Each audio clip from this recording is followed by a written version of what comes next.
Arizona nationally. You know, this made national news. And you disappeared for how many days? 5 days and 6 hours.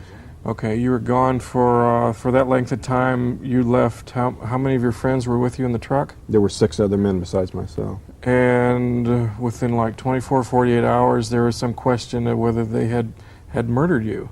Yeah. And hidden your body in the forest up there.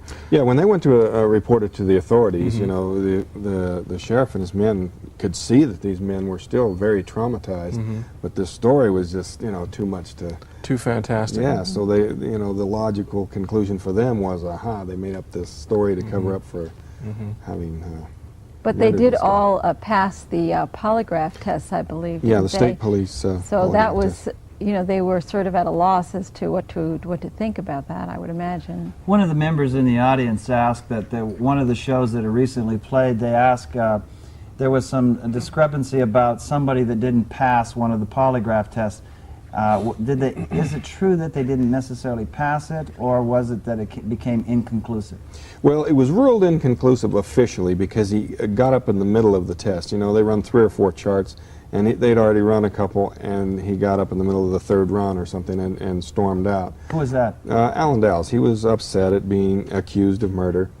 But I recently got a hold of the police file on this, and an internal report, they said that he had passed his test, you know, especially in regard to the UFO question.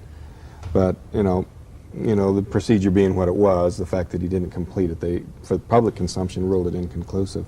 I guess it would have been a little bit too strong in the news for them to come out and say they all passed, you know. I don't know. It would have been nice if they had reported that. I think it was in 1 or 2 newspaper articles, I remember. But Alan recently was retested in using some of the most sophisticated equipment,